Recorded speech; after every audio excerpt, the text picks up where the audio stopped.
kegunaan daripada barang, kegunaan daripada rumah, kegunaan daripada alat tadi itu kita manfaatkan, kita gunakan. Beda hanya kalau kepemilikan. Kalau kepemilikan ain, benda daripada barang tersebut itu menjadi hak milik kita. Jadi yang boleh kita pungut keuntungannya, yang boleh kita berikan kepada seseorang itu kalau sudah menjadi hak milik kita, milkul ain. Ada istilah milkul ain, ada istilah milkul manfaat. Milkul ain kita memiliki bendanya. Milkul manfaat kita memiliki pemanfaatannya, kegunaannya. Jadi kegunaan itu mempunyai jangka waktu yang terbatas. Habis jangka waktu kontrakannya, maka dengan barang akan kita kembalikan. Qala rahimahullahu ta'ala, arkanul bai' penting. Arkanul bai' ada 3. 1 aqidan, penjual dan pembeli. Jadi maknanya tak boleh kita membeli dan menjual sendiri. Kadang-kadang dari kita dapat amanah, Ci. Anak-anak amanahkan sama antum, kalau seandainya nanti ada orang yang minat dengan kereta anak, tolong dijualkan. Jadi kereta anak letak di depan garasi Tuan Haji. Gimana Tuan Haji, saya pergi ke Mekah, kalau seandainya ada yang mau, dan jualkan saja. Jadi motor atau dengan kereta harganya sudah dianggarkan, harganya jualkan saja dalam harga ya paling tidak pun dalam 20 ribuan.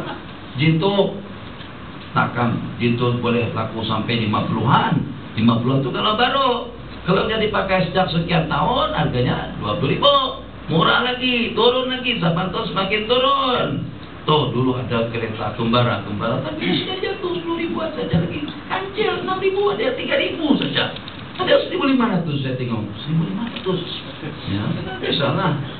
Walaupun harganya 1.500, boleh juga masuk tol. Atau kalau pada masa jam sama saja kita bersampingan dengan Jaguar. Tuh Rolls di belakang harganya 2 juta. 2 juta.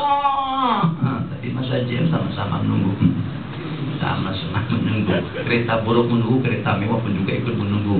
Jadi tak ada yang lebih. Saja jatuh, sama-sama kita alhamdulillah. Sama-sama menunggu. Nah, jangan masuk jalan yang penuh, sibuk. Baik musydari yang pertama akidah nih. Yang ingin anda ceritakan dalam masalah akidah. Kadang-kadang kereta yang ditawarkan tadi itu harganya cukup lumayan murah. Pikir Tuan Haji sedang ada di Mekah. Daripada kita susah-susah menawarkan kepada orang lain yang juga anak kita pun juga perlu kereta. Akhirnya kereta tadi itu kita beli. Nah, jadi kalau kita yang membelinya, berarti di sini kita yang menjual dan kita yang membeli. Kita punya hak untuk menjual karena dapat mandat daripada Tuan Haji. Tapi karena akan kita beli untuk anak, akhirnya kita beli sendiri. Jadi di sini kata ulama ada ittihad, menyatu, dan ini berlaku. Menyatunya antara si penjual dengan pembeli itu tidak boleh harus. Kalau seandainya kita yang ingin membelinya, maka dengan kereta tersebut itu kita minta ijab kabulkan dengan si pemiliknya atau wakil si pemiliknya. Kita sudah tak boleh, sebab kita posisi kita sebagai pembeli. Jadi kalau dengan Tuan Haji wakilkan ke anak-anak, tak boleh beli sendiri. Asal tidak susah apa ya. Jadi kadang mana lama kadang di Mesir, insyaAllah dalam 3-4 tahunan. Nah, kalau macam tu Tuan Haji, kata Haji, kami dah sepakat dan nanti Tuan Haji akan melapaskan bahwasanya kami sepakat untuk menunjuk Tuan Haji atau Inci untuk menikahkan anak kami di Mesir kalau seandainya ada orang yang kupu yang melamarnya. Jadi kita pun target, hebat, tak ada masalah. Itu saja. Jadi kalau pernah nanti ada orang yang melamar, ada orang yang nakkan anak kami itu, maka kami bagikan mandat kepada Ci untuk menikahkannya. Setelah kita pergi ke Mesir, kita pun kenal dengan anak Tuan Haji tadi itu. Masya Allah, tabarakallah, cair liur. Kita pun dah lama dan nak cari pasangan istri, pasangan hidup. Kita dah lama desi horo, cari di Kelantan tak dapat, cari di Kedah tak jumpa, cari di Epo pun juga seperti itu. Lama istighara, Allah takdir pada masa kita ke Mesir, rasa-rasa dialah yang paling ideal untuk menjadi pasangan hidup kita. Hati kita ada 100% tak menikah dengan perempuan yang kita mendapatkan mandat daripada orang tuanya. Boleh tak kita bermain sendiri di situ? Jadi kita kata Anita Haji Salim, kunikahkan kepadaku sendiri dan aku terima nikahnya. Tak boleh. Kenapa? Sebab kita yang mengawinkan dan kita yang dikawinkan, kita yang menikahkan dan kita yang menerima, itu tak boleh. Harus ada yang menikahkan, yang mengawinkan, dan harus ada yang menerima. Ada ijab, ada kabul, harus daripada dua orang. Ya walaupun kita sudah mendapatkan kuasa daripada orang tuanya. Jadi kalau kita nakkan dia, harus kita mendapatkan si perempuan tadi itu dinikahkan oleh orang yang selain kita. Mandat kita tadi itu akan terpadamkan karena kita sekarang sudah tidak lagi bertindak sebagai wakil. Jadi sekarang kita sudah bertindak sebagai suami atau calon suami. Jadi terserah Tuan Haji, dan diwakilkan kepada anakah, kepada Tuan Imamkah, kepada Qaudikah, kepada siapa saja. Yang penting jangan kita yang menikahinya, kita yang mengawinkannya. Qala bismillahirrahmanirrahim. Yang kedua, al-ba'i wal mustari wa ma'qudun alaihi, barang yang diangkat. Ma'qud alaihi itu juga ada dua, harga dengan barang. Akidan, penjual dan pembeli. Ma'qudun alaihi, harga barang yang dijual dan juga dengan barang yang dijual. Wasilatun, artinya ijab dan kabul. Kata ulama tentang ijab dan kabul ini hanya kepada barang-barang yang berharga mahal. Kalau beli canai, keripap, donat, kita ada pilih dah 10 biji, tapi majinya keluar. Jadi orang lain, orang yang tak tahu kok dia ambil 3 biji sedikit tetangga sedikit selesai. Balik aja lagi. Kita tak berani. Kenapa? Karena belum ijab kabul. Maji buat ijab terus. Kata maji, Pak Haji beli borong berapa, sudah beli berapa, tetangga 3 ringgit, ya tak payah ijab kabul. Jadi ada pendapat mengatakan ijab kabul itu mesti besar, sedikit, banyak, mahal, murah, tidak ada perbedaannya. Ada pendapat kedua mengatakan ijab kabul itu hanya perlu terhadap barang-barang yang mahal, seperti es, mesin basuh, rumah, kereta, tanah, barang-barang yang berharga perlu ijab kabul. Arti ijab kabul, ku jual kereta ini dengan harga 60.000 tunai atau berutang selama 3 tahun. Ku beli kereta itu dengan harga 60.000 tunai. Itu namanya ijab kabul. Ku nikahkan kamu dengan siapa binti siapa, ku terima akad nikahnya dengan mas yang telah kita sepakati. Itu namanya ijab kabul. Qala wa aqidani as-saman wal musamman wasilatun wa yal ijab wal qabulu. Syarat-syarat ijab kabul nanti akan disebutkan syurutul aqidah. Syarat daripada penjual dan pembeli yang berakad. 1. Itlaqut tasarruf. Mutlaqut tasarruf artinya punya kebebasan dalam bertransaksi. Punya kebebasan dalam transaksi. Syarat daripada yang membeli dan juga yang menjual, kita punya kebebasan. Bukan orang yang dinyatakan bankrupt, muflis. Bukan seseorang yang mahjud disebabkan karena masih kanak-kanak. Kita tak kisah. Kanak-kanak tidak boleh ijab kabul. Sebab karena tidak cukup umur, karena masih kanak-kanak. Syarat ijab kabul harus orang yang mempunyai kebebasan dalam tasarruf. Yang kedua ada mutiqanah biraidi hakim. Jadi tidak ada unsur paksaan. Dipaksakan untuk kita jual kereta, dipaksakan untuk kita jual tanah. Kenapa? Karena Tuan Haji nak buat banglo besar, tapi tanah tidak cukup. Dipaksakan mantan-mantan kita orang miskin, sehingga terhakis hak kita dan dirampas diambil, supaya dengan kita berkenan untuk menyerahkan tanah tersebut kepada orang yang di samping kita. Tak boleh. Kalau dijual pun hukumnya tidak sah, kecuali dihakim. Dihakim ada sangkut paut dengan hutang piutang, ada sangkut paut dengan urusan nafkah, ada sangkut paut dengan tanggungan dan kewajiban. Kalau dalam keadaan semacam itu, kalau dia tanah jual pun boleh kita paksakan, jadi kena dijual dulu. Yang hutang sampai bila dibayar? 30.000 kita janjiannya akan dibayar pada awal bulan nanti. Sekarang Tuan Haji tidak ada persiapan untuk penjelasan hutang. Jadi bagaimana kalau seandainya dia memang seharusnya untuk melakukan perkara tersebut seperti keperluan nafkah, anak istri terbiarkan telantar, tak boleh, wajib dijual. Kalau tak dijual pun pemerintah kerajaan boleh memaksakan orang tersebut untuk menjual hartanya guna dimanfaatkan untuk keperluan anak dan istri. Qala bismillahirrahmanirrahim. Anak-anak menjadi kawal.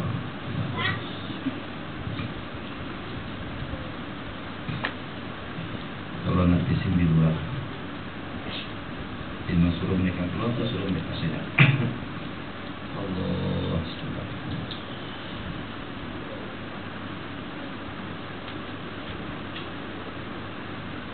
Qala wa adamul ikrahi bi ghairi haqqin wa islamu man yushtara lahu nahu mushafin. Dan Islamnya orang yang membeli seumpama mushaf, syarat untuk menjual mushaf sekarang yang peliknya di negara kita dan di mana-mana sekarang ini, mushaf itu dicetak oleh orang Jerman. Secara hukum, jangankan mereka yang mencetak, menjual mushaf kepada orang kafir saja tidak boleh. Sekarang bukan dijual, dihadiahkan kepada mereka.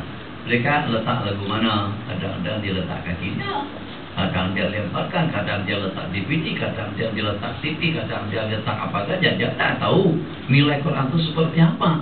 Jadi hukum haramnya, keharaman itu datang daripada sudut mana? Satu, yang pertama kita tidak mau kalam Allah, wahyu yang diturunkan kepada kita itu akan menjadi sasaran penghinaan daripada mereka. Kemudian yang kedua, kemuliaan daripada mushaf yang kalau dengan kita mengangkatnya dalam keadaan suci dan bersih, dan juga kita baca dalam keadaan suci dan bersih, takut kalau tercemarkan kemuliaannya. Kesimpulannya, menjual mushaf tidak boleh kepada non-muslim. Sekarang bukan setakat hanya menjual, mereka yang punya percetakan dan mereka yang mencetaknya. Kalau pergi ke percetakan, Masya Allah, tabarakallah, orang-orang percetakan yang tidak ada pendidikan agama, kan kita seperti Samael loh. Pergi sejak percetakan, dia tak tahu arah tanah sama aja. Jadi kadang-kadang dia tompok. Kalau dia ada letak yang hak, kotak yang di atas itu, dia mana? Dia naik. Dia jadikan tangga kita tadi itu. Tompok kitab Arab ke hadis, pergi kata kisah. Sudahnya dengan cetakan yang rusak itu nanti akan dibuang ke tong sampah. Kalau yang terlibat dalam percetakan tidak ada orang yang beriman, bukan setakat beriman, tahu tentang syair, tahu tentang kemuliaan Al-Quran dan hadis, dan juga tahu tentang kemuliaan hukum hakam Allah Jalla wa'ala. Kalau tidak ada kompom baik dengan Al-Quran, dia injak Al-Quran. Ini satu kotak Al-Quran di sini, sementara dia nak ambil tuh ada kitab, tuh ada kertas terletak di sana, tak ada tangga. Tangga pun tinggi, tak perlu tangga, cukup dengan berpijak atas kotak. Kotak apa? Kotak Al-Quran. Di dalamnya penuh dengan Al-Quran. Itu satu perkara biasa. Ada tetamu atau pada masanya berehat, kadang-kadang tak ada kursi, duduk atas kitab. Itu satu perkara yang senantiasa dan selalu kita tengok kalau kita pergi ke percetakan. Jadi di percetakan harus ada orang Islam yang tahu hukum, yang dapat menilai, membeda-bedakan antara kitab dengan kitab, antara cetakan dengan cetakan. Ini apa matematika, ini apa, ini Al-Quran, ini apa hadis, kena tahu. Kalau tidak, kesemuanya itu akan tercemarkan. Qala bismillahirrahmanirrahim. Au muslimin, atau menjual orang Islam, maksudnya kepada non-muslim tidak boleh. Au murtad la ya'tiku alaihi wa ada muhirabati mayashtari lahu uddata harbin. Ini penting kalau nanti kita jadi menteri besar, kita jadi menteri pertahanan. Seperti siapa jadi menteri pertahanan di situ dulu, dan juga pemimpin yang tertinggi. So, sekarang masih juga menteri pertahanan, ketenteraan, Zaid Hamidi. Oh, Zaid Hamidi itu asal Solo, yang dulu di jabatan Perdana Menteri kan, Jakim. Betul. Kenapa pada masa di masjid wilayah Zaid Hamidi? Apa permasalahannya? Yang kita masalahkan sekarang, kalau pada itu kita jadi menteri pertahanan, boleh tidak dengan kita dengan produk senjata, macam-macam jenis senjata yang kita miliki, itu kita jual kepada negara yang sedang berperang. Syarat untuk transaksi jual beli, tidak boleh menjual persenjataan kepada negara yang sedang berperang. Sebab itu kita membesarkan mata luka dan juga dengan jurang perpisahan, pertengkaran, perselisihan antara dua negara. Satu, kita kiaskan. Datang seorang perempuan pakaiannya seksi bugel, nak beli CB. CB apa? Celana dalam. CD celana dalam atau segitiga pengaman. Jadi kita tengok dengan dia pakai macam tu. Boleh tak kita jual dengan orang tadi itu? Jadi dia mengukurnya pun dia ukur langsung, nah dia tidak ada. Kan ada tempat mengukur untuk memastikan sayapnya sesuai atau tidak sesuai. Jadi dengan celana pendek tadi dia tidak masuk ke kedai kita pakai celana pendek. Jadi pada itu dia ukur dari hadapan langsung dipegang-pegang macam itu. Tak boleh. Sebab kita jual pakaian yang semacam itu akan dia pakai semacam itu seperti itu. Tapi kalau yang datang berpakaian seperti wanita muslimah, kita tertutup dari seluruh anggota tubuh kecuali muka dengan telapak tangan saja yang terbuka. Terus menanyakan tentang pakaian dalam, yang namanya duli, yang namanya sidi, yang namanya apa saja. Sedangkan kita berdagang menjual barang pakaian yang semacam itu boleh tak kita jual? Tak boleh. Kalau seandainya akan dipakai semacam itu. Tapi dalam waktu yang sama, kalau dengan yang memberi tadi itu pakaian elok, kita tak boleh tanyakan kepada si pembeli, Maci nak pakai lagu mana nih? Tak boleh. Takkan Maci pakai sarara? Boleh pakai semacam itu. Masalah kalau saya pada tuh di rumah. Tuan aja, Pak Haji sama Maji, silahkan aja. Tadi mungkin teringin lah, mungkin teringin. Tengok orang pakaian seksi. Jadi Maci pun juga nak coba juga macam mana kalau saya pusat dikeluarkan. Nanti kan tak cantik diri depan cermek. Tapi yang tengok di rumah Pak Haji saja. Dua lagi istri, tak ada orang lain, tak kisah. Nah, ngibur pun tak masalah. Ngibur menari-nari. Tahu ngibur kan tari yang tari gelek atau tari apalah namanya. Nah, dikenal dengan enol, dengan ngiburnya enol. Allahu Akbar. Jadi Tuan Haji teringin juga nak nonton orang ngibur, tak masalah. Ambilkan, kalau mesin namanya tari gele atau tari perut. Kami sebut tari perut. Tari perut itu pinggang diikat, punggung diikat. Jadi kalau sudah menggelek macam itu, diambilkan tali, Tuan Haji hati-hati batal haji. Nah, ini pergi ke Mekah umrah, lepas itu pergi ke Mesir. Datang, dia ikat punggungnya macam ni, punggung diikat. Naris ada gigi. Nah, jadi kalau teringin juga nak nonton macam tu, suruh istri kita menari macam tu lah. Ya, sama-sama menari pun boleh. Itu nanti sama Pak Haji Maji pasangan dua lagi bini sama-sama ngibur. Jadi dengan ya mungkin musiknya dari mana? Terserah pikir sendiri lah cari musiknya dari mana. Penontonnya siapa? Kalau kita nak nonton kita letak cermin depan. Cermin kaca besar sekali. Jadi kita tengok bagaimana disco kita itu.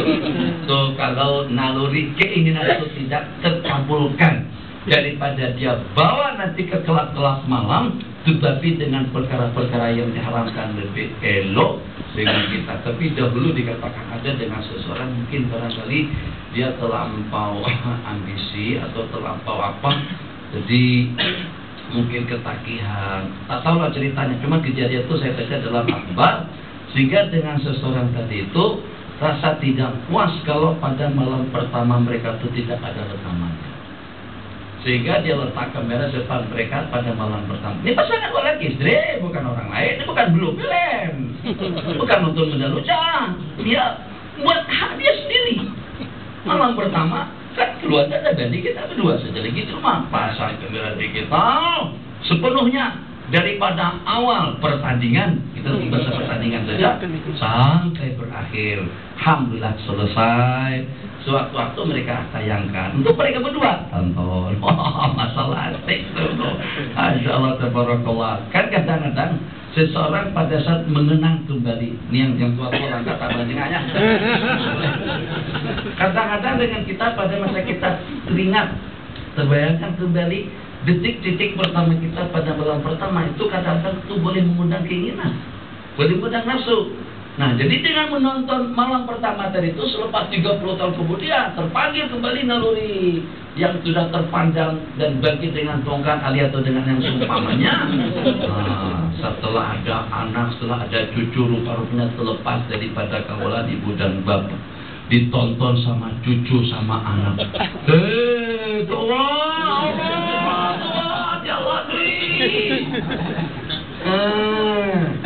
Jangan diwariskan benda-benda macam itu. Kalau nak pun langsung dibuang saja lagi, larutkan, jangan sampai terbiar handphone. Qala bismillahirrahmanirrahim. Qala yaqulu wa adamu hirabati man yushtara lahu iddatu iddah, artinya perlengkapan perang, senjata seumpama Patriot, seumpama F-16 dan juga dengan persenjataan lainnya, maka itu dengan seumpama armada kapal selam, kapal perang, tank dan sebagainya, itu tidak boleh dijual kepada orang yang akan berperang, kecuali kalau pada saat dengan negara Islam membantu negara Islam yang diserang ataupun juga yang dijajah. Syurutul maqud adalah syarat benda yang kita jual belikan dan juga dengan duitnya. Satu, wahiran. Nah, dari sini kita dapat menjawab, mengkudu boleh dijual tak? Boleh, karena dia mahir. Macam mana dengan lintah? Macam mana dengan jejak yang besar, tokeng yang hak besar tu? Macam mana juga dengan cacing? Itulah kesian, nasib cacing zaman sekarang ini kesian. Cacing sekarang ini hidup dalam ketakutan. Lintah tu betul lagi. Dulu cacing dia ada keluarga, nak macam mana kan dia tak ada rasa risau. Cacing sekarang jangan nampak batang hidung. Kalau nampak batang hidung nanti akan ditangkap dan mereka buat di antara daripada alat kecantikan kosmetik itu dengan menggunakan cacing gelap yang panjang. Lintah untuk menutup parut-parut bekas kesan daripada luka-luka yang di muka. Dulu sudah pertemuan yang sebelumnya saya katakan ada terapi untuk mengobati macam-macam jenis penyakit yang diantaranya stroke dengan menggunakan terapi lintah. Lintah itu diletakkan di lidah, bukan di mulut, di lidah. Keluarkan lidah, letakkan lintah 2-3 ekor di situ. Dia akan menyerap, mengambil darah-darah kotor yang ada pada tubuh seseorang. Dahulu kita jangankan mendengar terapi lintah, dengan kata-kata lintah tubuh sudah terasa jijik. Sekarang lintah di Indonesia sudah berharga sampai Rp250.000 dalam 90 Rm duit Malaysia. Dulu harga lintah RM1 saja. Di Iran untuk bekam kepala mereka tidak lagi guna pisau, tidak ada pump, tidak guna lintah. Letak lintah di kepala, botakin dulu kepalanya. Letakkan lintah 2-3 ekor, dia serap darah yang ada di kepala kita. Lintah pun banyak manfaatnya dan banyak untungnya. Cacing gelang pun juga semacam itu. Mungkin pada suatu ketika tupai dimanfaatkan juga dengan tikus ada manfaat, atau dengan katak. Jadi sekarang yang hidup dalam ketakutan lintah dengan cacing. Kata cacing, awas kena hati-hati. Sekarang zaman penjajahan. Mana? Kita berhenti pada pukul 4 lebih sedikit. Ingat, jadi untuk memastikan barang yang kita jual belikan tadi itu harus bersih. Satu, wahiran. Yang kedua, atau dapat kita bersihkan dengan dicuci. Seperti ini, kena najis, boleh dijual. Rumah terkena najis, boleh dijual sebab masih boleh kita bersihkan. Jelas. Nafi'an. Menjual belikan barang yang dijual dan yang dibeli harus daripada jenis-jenis yang manfaat. Dipilih lecah, tak boleh sebab tak ada manfaatnya. Bahkan itu akan memudaratkan. Begitu juga hanya dengan alat-alat hiburan. Ulama mengatakan wa ayyakuna muntafa'an tifa'an syar'iyyah. Jadi manfaatnya itu manfaat syar'i, manfaat menurut hukum. Jadi seperti yang tadi, manfaat juga tapi untuk mengundang nafsu. Manfaat juga tapi akhirnya nanti akan boleh berlaku di sekolah-sekolah. Jadi kalau kita baca gejala sosial di negara kita dan juga dengan pergaulan bebas atau kesan buruk daripada pergaulan bebas di sekolah-sekolah, ada di sebagian tempat di statistik ternyata dalam 90 atau 80% budak-budak sekolah sudah pernah menonton benda-benda lucah. Dalam satu statistik lagi mengatakan hampir dalam 50% ke atas sudah pernah melakukan seks haram dengan pasangan yang sesama. Susah menguat anak sekarang, susah. Kalau dahulu panggung wayang susah, pergi tengah malam nonton ke sana baru boleh. Kalau sekarang tak payah panggung wayang, wayangnya ada di rumah, ada dalam bilik. Kalau dahulu terpaksa kita buang sompo dulu. Jadi kalau kita nak pergi panggung wayang pun nonton film India, enggak kalau masalah dulu. Kadang-kadang yang namanya cikgu pun manusia juga, ustaz pun juga manusia juga, keinginan itu kadang-kadang sama. Jadi dahulu saya masih kanak-kanak, guru-guru saya di sekolah rendah. Jadi kalau nak menonton film India itu ditayangkan pada pukul 11 malam, paling cepat pukul 10. Lepas Isya, lepas semuanya pelajar pada tidur, Dan juga kadang-kadang penguaya bukan ada di merata tempat, jauh 5-6 batu, kadang-kadang sampai 10-20 km jauhnya. Pergi ke sana pukul tengah malam atau dalam pukul 11-an, balik dalam pukul 2 pagi. Jadi pelajar tak tahu masa-masa mereka tidur. Dan pada masa pergi pun tak lagi seperti pada masa mengajar. Ada songko, buang songko dulu, seperti menyamar saja supaya tak nampak ketahuan. Sama pelajar yang paling pelit itu kalau pada itu sama-sama duduk di panggung wayang atau di dalam bioskop, kami sebut bioskop atau sinema, pada tuh lampu menyala, ya ada pelajar di samping. Cikgu duduk bersampingan dengan murid. Murid ketakutan, dakdok. Tapi sama-sama menyimpan rahasia. Kata cikgu, ketahuan nonton. Cikgu, cikgu jangan coba-coba buka mulut. Rupanya budak tadi itu udah lumayan sansing juga ngancam. Kalau cikgu buka, kalau cikgu buang sekolah, rahasia cikgu akan ketahuan. Saya nonton sini sejak 3 tahun dan tengok cikgu di samping pun juga sejak 3 tahun yang lepas. Ayo, masa susah. Sekarang tak payah pada masa itu pakai sorban boleh menonton, pakai jubah boleh menonton. Sebab kenapa? Sebab dengan internet masuk ke dalam bilik tidur kita masing-masing. Benda lucah tak lucah itu tergantung pada iman yang memfilter kehidupan seseorang. Benda itu sudah terdatangkan yang namanya alam terbuka, langit terbuka, memang semuanya jadi terbuka, nampak kelihatan di depan mata kepala. Yang menutupnya itu adalah iman dan takwa. Nah, boleh tak itu dijual belikan? Tidak boleh. Hiburan, alat-alat hiburan dalam kitab-kitab fikih yang besar tidak boleh. Kenapa? Yang walaupun dimanfaatkan dengan bunyinya, dimanfaatkan dengan melodinya, akan tetapi itu intifa' ghairu syar'i, intifa' secara hukum, kemanfaatan yang digunakan oleh hukum, itu yang boleh kita jual belikan. Qala wa qawlu nafi'an, barang yang dijual tadi itu bermanfaat. Wa qawlu maqduran ala taslimihi, wa qawluhu, dan keadaannya barang tadi itu boleh diserahkan oleh si penjual kepada si pembeli dan dia boleh menerimanya, maqdur ala tasaddumi. Jadi kalau dengan kereta yang sudah hilang ataupun juga itu burung anak yang bernama, anak beli aja, murah, anak kasih murah, diskon 50%, tapi tangkap sendiri tak boleh, burungnya udah hilang terbang. Atau juga dengan kereta motor yang sudah dicuri, yang dirompak, yang sudah diambil oleh penjahat. Jadi ulama mengatakan ada dalam satu keadaan saja. Kalau kita tahu siapa yang mencuri barang kita, siapa yang mengambil motor kita, kalau kita jual motor kita tadi itu kepada seseorang yang boleh mengambilnya, oke, boleh dijual. Tapi kalau kepada seseorang yang tidak boleh mengambilnya, tidak boleh dijual. Kenapa? Sebab syarat jual beli imkanut taslim dapat diserahkan kepada si pembeli. Allah bantu saya. Wa kaunuhu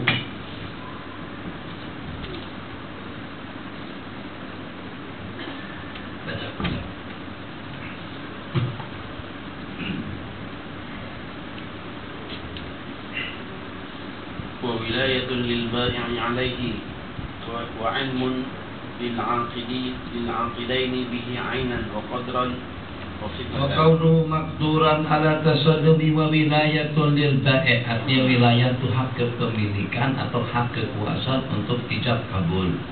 Ada wilayah, ada hak. Jadi kita atas dasar apa? Kalau pada saat dengan kita menjual kepunyaan seseorang yang dengan kita tidak mendapatkan izin taukil daripada pihak yang berjalan, jelas tidak boleh. Itu namanya bai'ul fuduli. Jadi bolehkah dengan kita menjual barang yang ada di kedai orang tua kita? Kalau kita mendapatkan izin daripada orang tua tidak mengapa. Tapi kalau kita tidak dapat izin tidak boleh. Itu namanya wilayah. Macam juga dengan kedai di samping kedai kita. Ada toko buku atau ada toko barang elektronik. Kebetulan barang elektronik atau jam tangan yang diinginkan dengan kita sudah kehabisan stok. Ada di tempat teman atau kedai yang ada di samping kita. Kedai yang ada di samping kita, si pemilik kedai sedang makan atau sedang sembahyang, jadi kedai terbiarkan terbuka. Boleh tak kita ambil barang dia atau kita jualkan barang dia? Kalau kita ada mazhab boleh, kalau tidak ada tidak boleh. Ini dalam mazhab kita, mazhab Imam Ahmad, mazhab Imam Abu Hanifah, mata Imam Abu Hanifah, setelah kita jualkan kalau dengan si pemilik tidak merasa keberatan, sah jual belinya. Kalau seandainya dia keberatan, akad jual beli kena dibatalkan. Kenapa? Karena kita tidak ada izin. Itu dalam bahasa hukum disebut dengan bai'u al-fuduli, jual beli daripada orang yang tidak memiliki dan tidak mendapatkan izin. Qala wa ilmun lil aqidaini bihi ainan wa qadran wa sifatan, dan penjual dan pembeli mengetahui tentang bentuk, benda, hitungan, sifat, rupa dan semuanya. Jadi tidak berapa unit, bentuknya seperti apa, berapa hitungannya, semacam mana besarnya, berapa timbangannya, berapa sukatannya, ainan. Jadi tak boleh kita menjual salah satunya. Tuan Haji, kalau Tuan Haji nak ambil yang mana satu harganya RM10, tak boleh, itu majhul. Itu menjual belikan. Tapi kalau kita katakan pilihlah yang mana satu, itu semuanya harganya RM10, apa? Tapi kalau kita katakan Pak Haji nak beli, anak boleh bagi salah satunya, kita kata yang mana yang salah satunya tadi itu, tak boleh secara majhul semacam itu. Kalau kita tunjukkan barangnya yang RM10, silakan. Berlaku semacam juga kalau pada itu dengan kita membeli ikut angka, ikut nomor. Jadi satu cabutan, kita sebut dengan cabutan ketua, satu cabutan semuanya ada nomornya di situ. Satu cabutan RM100. RM100 ada kamera, ada TV, ada view, ada kereta, ada motor, ada netbox, dan juga ada alat-alat lainnya. Ambil, mungkin yang terkena itu hanya setakat buku yang harganya 50 sen. Mungkin juga ambil, ternyata nomor yang keluar satu kereta proton, harganya setakat RM100 saja. Yang semacam itu hukumnya haram. Kenapa? Lil gharar. Alasannya karena jahalah, karena kita tidak mengetahui ilmu lil akidah. DVD bentuk seperti apa? Atau MP3 yang bentuk seperti apa? Jenamanya yang pertama Sony, buatan Jepun kah, yang buatan Korea kah, yang buatan Cina kah, itu kena disebutkan secara detail dan terperinci. Terus olah panjang surutul sifatil baik, apa kita habiskan. Nanti pertemuan akan datang kita membaca kitabul riba. Riba sekarang dalam kehidupan kita, baca. Syurutu sifatil baik 13. Sihat ijab kabul. Syarat jual beli ada ijab kabul. Macam mana pada saat kita mengijab dan kabul, mentransaksikan suatu barang, serahkan barang, terima duit. Syaratnya ada 13. Satu, alla yatakhallal, tidak dicelah-celahi oleh ucapan ajnabi antara ijab dan kabul. Jadi kujual rumahku ini dengan harga Rp1,3 juta. Hasbi, jadi kata si pembeli, hasbi Rabbi dan Allah. Tanpa ada sakit kan? Sakit di mana? Sudah bicara belum? Sudah kawin belum? Oke. Anda terima penjualan Anda dengan harga Rp1,2 Rm. Tak sah karena ada tahallul kalam antara ijab kamu tadi, ada perbincangan. Jual, beli langsung saja. Tapi taklah begitu cepat langsung disembar begitu, tidak juga. Kak ijab kamu kadang-kadang Tuan Imam itu maunya cepat, dipegang tangan. Kalau sawat juga, saudara, saya nikahkan dengan Mas Tamiah binti Hadiatul Mahar dengan mas kawinnya Rp80 tunai. Gimana sampai? Belum lagi, kurang cepat. Cepatnya ya Allah, sudah seperti kilat, nak cepat seperti apa lagi? Susah. Kita kadang